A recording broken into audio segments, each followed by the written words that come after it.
Hi hello ಎಲ್ಲರಿಗೂ ನಮಸ್ಕಾರ. Welcome back to my channel. ನಾನು ಪಾವನಿ.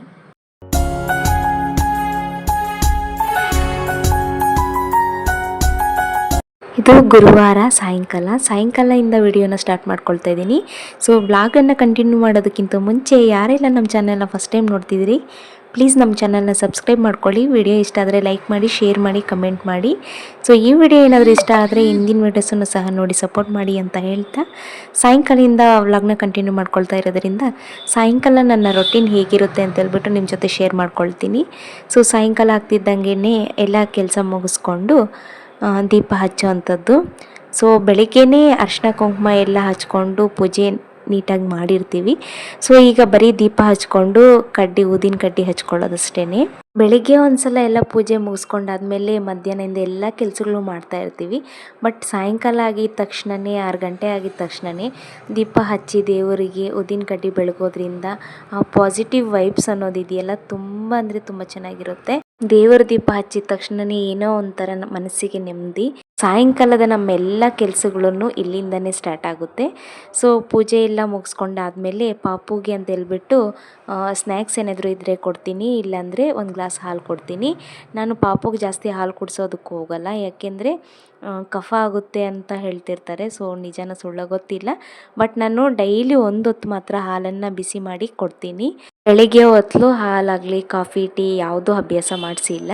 ಸಾಯಂಕಾಲ ಮಾತ್ರ ಹೊತ್ತು ಒಂದು ಗ್ಲಾಸ್ ಹಾಲನ್ನು ಕೊಡೋದ್ರಿಂದ ನೆಕ್ಸ್ಟ್ ಆ್ಯಕ್ಟಿವಿಟೀಸ್ ಏನಾದರೂ ಇದ್ದಾಗ ಅವಳು ಸ್ವಲ್ಪ ಮೈಂಡ್ ಶಾರ್ಪ್ ಆಗಿರಲಿ ಅನ್ನೋ ಒಂದೇ ಒಂದು ರೀಸನ್ಗೆ. ಅದರಲ್ಲೂ ಕ್ಲೈಮೇಟ್ ಸ್ವಲ್ಪ ಕೋಲ್ಡ್ ಇರೋದ್ರಿಂದ, ಈ ವೆದರು ಚೇಂಜ್ ಆಗಿರೋದ್ರಿಂದ ಒಂದು ಗ್ಲಾಸ್ ಹಾಲು ಬಿಸಿಯಾಗಿ ಕುಡಿಯೋದ್ರಿಂದ ಅವಳಿಗೂ ರಿಲೀಫ್ ಅನಿಸುತ್ತೆ ಅಂತ ಹೇಳ್ಬಿಟ್ಟು ಒಂದು ಗ್ಲಾಸ್ ಹಾಲನ್ನು ಕೊಡ್ತೀನಿ. ಈ ಹಾಲೆಲ್ಲ ಕುಡಿದಾದ್ಮೇಲೆ ಅವಳಿಗೆ ಓದೋದಕ್ಕಾಗಲಿ ಇಲ್ಲ ಬೇರೆ ಏನಾದರೂ ರೈಮ್ಸ್ ಹೇಳ್ಕೊಡೋದು, ಬಟ್ ಡಿಫ್ರೆಂಟಾಗಿ ಏನೋ ಒಂದು ಆ್ಯಕ್ಟಿವಿಟೀಸ್ ಸಂಜೆ ಹೊತ್ತು ಒಂದು ಮಾಡಿಸ್ತಾನೆ ಇರ್ತೀನಿ. ಯಾಕೆ ಅಂದರೆ ಸ್ಕೂಲ್ಗೆ ಹೋಗಿದ ತಕ್ಷಣ ಆ ಪ್ರೆಷರ್ಗೆ ಕಲಿಬೇಕು ಅನ್ನೋ ಇದರಲ್ಲಿ ಅವರು ಹೆಚ್ಚಿಗೆ ಕಲಿಯೋಕ್ಕಾಗಲ್ವಲ್ಲ. ಅದಕ್ಕೆ ನಾನು ಮನೆಯಿಂದನೇ ಒಂದು ಸ್ವಲ್ಪ ಅವಳನ್ನೆಲ್ಲ ಪ್ರಿಪೇರ್ ಮಾಡಿ ಆಮೇಲೆ ಸ್ಕೂಲಿಗೆ ಆಗಬೇಕು ಅನ್ನೋದು ಒಂದು ಮೈಂಡಲ್ಲಿ ಇಟ್ಕೊಂಡಿದ್ದೀವಿ. ಸೊ ಇವಾಗಲೇ ಹಾಗಾಗಿ ಅವಳನ್ನ ಈಗಲಿಂದನೇ ಪ್ರಿಪೇರ್ ಮಾಡ್ತಾಯಿದ್ದೀನಿ. ಆಲ್ಮೋಸ್ಟ್ ಅವಳು ಆಲ್ಫಾಬೆಟ್ಸ್ ಆಗಲಿ 1 2 3 ಆಗಲಿ ಮತ್ತು ಕೆಲವೊಂದು ರೈಮ್ಸ್ ಆಗಲಿ ಎಲ್ಲದನ್ನು ಫುಲ್ ಅಂದರೆ ಫುಲ್ಲು ಕಾನ್ಫಿಡೆಂಟಾಗಿ ಹೇಳ್ತಾಳೆ.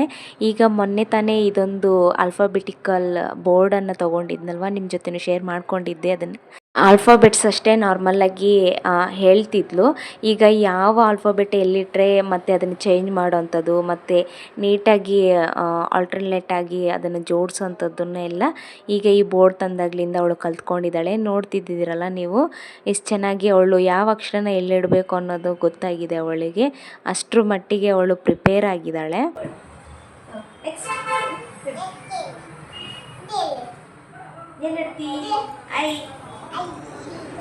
Very good.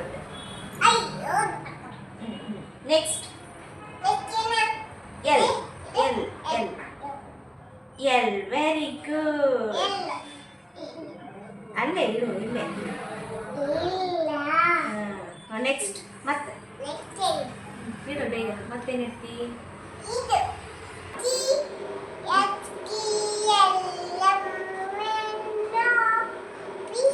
ಈ ರೀತಿಯಾಗಿ ನನ್ನ ಮಗಳನ್ನ ಒಂದು ಸ್ವಲ್ಪ ಅವಳ ಜೊತೆ ಆಟಾಡೋದಾಗಲಿ ಇಲ್ಲ ಅವಳಿಗೆ ಏನಾದರೂ ಹೇಳ್ಕೊಡೋದಾಗಲಿ ಮಾಡಿ ಸೊ ರಾತ್ರಿ ಕೆಲಸನ ಮಾಡ್ಕೊಳ್ತೀನಿ. ಮಧ್ಯಾಹ್ನದ ಹೊತ್ತು ಏನಾದರೂ ನಾನು ಚಪಾತಿ ರೊಟ್ಟಿ ಅನ್ನ ಸಾಂಬಾರು ಈ ಥರ ಏನಾದರೂ ಮಾಡಿದರೆ ರಾತ್ರಿ ಅಡುಗೆನ ಸ್ಕಿಪ್ ಮಾಡ್ಕೊಳ್ತೀನಿ. ಯಾಕೆಂದರೆ ಮಧ್ಯಾಹ್ನ ಸ್ವಲ್ಪ ಜಾಸ್ತಿನೇ ಮಾಡಿಕೊಂಡು ರಾತ್ರಿಗೆ ಅದನ್ನೇ ಉಳಿಸ್ಕೊಂಡಿರ್ತೀನಿ. ಸೊ ಹಾಗಾಗಿ ರಾತ್ರಿ ಅಡುಗೆ ಮಾಡೋ ಕೆಲಸ ಇರೋದಿಲ್ಲ.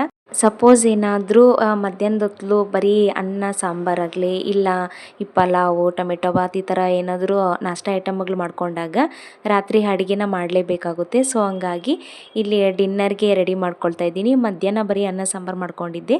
ಸೊ ಹಂಗಾಗಿ ಈಗ ಡಿನ್ನರ್ ಪ್ರಿಪ್ರೇಷನ್ ಮಾಡ್ಕೊಳ್ತಾ ಇದ್ದೀನಿ. ಸೊ ಇವತ್ತು ಡಿನ್ನರ್ಗೆ ಅಂತೇಳ್ಬಿಟ್ಟು ಸಫೋಲಾ ಮಸಾಲ ಓಟ್ಸನ್ನು ಮಾಡ್ಕೊಳ್ತಾ ಇದ್ದೀನಿ. ಸೊ ಇದಂತೂ ತುಂಬ ಅಂದರೆ ತುಂಬ ಹೆಲ್ದಿ ಫುಡ್ಡು. ನೀವು ಒಂದ್ಸಲ ಮನೇಲಿ ಟ್ರೈ ಮಾಡ್ಕೊಳ್ಳಿ. ವೆಯ್ಟ್ ಲಾಸ್ ಆಗಬೇಕಂತಿರೋರು ಇದನ್ನು ತಪ್ಪದೇ ಬಳಸಿ ನಿಮ್ಮ ಒಂದು ಡೈಲಿ ರೊಟೀನಲ್ಲಿ. ತುಂಬ ಅಂದರೆ ತುಂಬ ಹೆಲ್ದಿ ಫುಡ್ಡು. ಸೊ ನಾನು ಯಾವ ರೀತಿ ಮಸಾಲ ಓಟ್ಸನ್ನು ಪ್ರಿಪೇರ್ ಮಾಡಿದ್ದೀನಿ ಅಂತೇಳ್ಬಿಟ್ಟು ನಿಮ್ಮ ಜೊತೆ ನೆಕ್ಸ್ಟ್ ವೀಡಿಯೋಗಳಲ್ಲಿ ಬೇಕಾದರೆ ಶೇರ್ ಮಾಡ್ಕೊಳ್ತೀನಿ. ಸೊ ಐ ಹೋಪ್ ಎಲ್ರಿಗೂ ಈ ವಿಡಿಯೋ ಇಷ್ಟ ಆಗಿದೆ ಅಂದ್ಕೊಳ್ತೀನಿ. ನೆಕ್ಸ್ಟ್ ವೀಡಿಯೋದಲ್ಲಿ ಸಿಗ್ತೀನಿ. ಅಲ್ಲಿವರೆಗೂ ವೆಯ್ಟ್ ಮಾಡ್ತೀರಿ. ಬಾಯ್.